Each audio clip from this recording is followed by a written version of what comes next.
Alright, the tools needed for this job will be a E12 socket, a 10mm socket, a 13mm socket, a 17mm socket, 18mm socket, a 21mm socket, 2 screwdrivers, as in like 2 flatheads to put into the brake calipers or into the rotors, extensions, a 3-inch and a 6-inch for your breaker bar or your wrench, or your ratchet for your ratchet. Like ratchet, a 10mm wrench, 13mm wrench, and then a 21mm wrench. I already took out the differential, but I'm just mad. That I didn't film it, but I am gonna film the key parts that you have to take out and replace, like where the bolts are and all that good stuff, so you guys can at least know that information. Before I put in the replacement part, I'm gonna refill it with 75 W90, and it takes 1 quart. But anyway, so things that you're really going to be removing are the sway bars. You're going to want to remove the sway bar. I'm going to go underneath to show you where that's at. You're going to be removing the bracket, and then you're going to be moving the drive shaft, and then the 2 axles. So let me get under there and show you guys where everything's at. So the drive shaft, which is this right here, that thing, that is going to be 6 E12 bolts. Same for the axles, 6 E12 bolts. There goes the other axle. Sway bar is attached to lower control arm in the back with a 13 nuts, 2 13 nuts. But the top, you're gonna have to hold the top with a 17mm. You're gonna have to hold the top with a 17mm wrench. That's what, right here, I'll show you guys.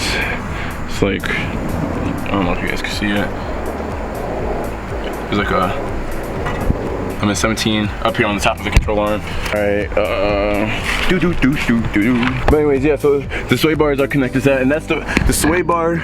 The sway bar is the first thing you want to move, just because you're not going to be able to lower the differential out of the car without that being in the way. You also want to lower the exhaust, which is in the back of the car, right there. And those are 13s. Hopefully I'll have this way more organized after I edit this.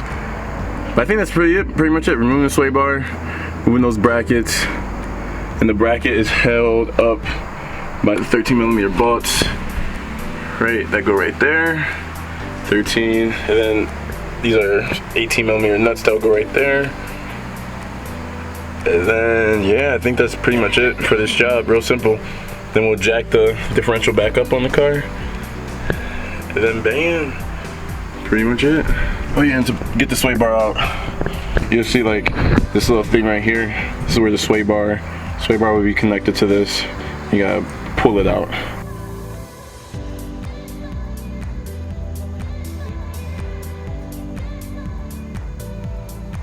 Alright, jacking it back in. Alright, so we're jacking the differential back in. We're gonna line it up with this right here. The bolt is gonna go in like this, and you're gonna seal it with this.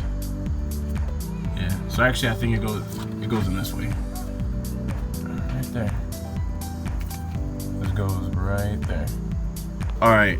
So when you're putting the diff back in, you want to put these 2 18mm bolts in first, so you can line it up, and then put in this 21mm bolt at the end last. All right, it makes it much easier, save you guys some time instead of trying to like maneuver it and everything. All right. All right, so the drivetrain is connected by 6 E12 bolts. You're gonna want to have the car in neutral at first to at least get them all in there, and then after that you could put the car in park and switch back to reverse to tighten these. All right, so the axles are held in also by 6 E12 sockets.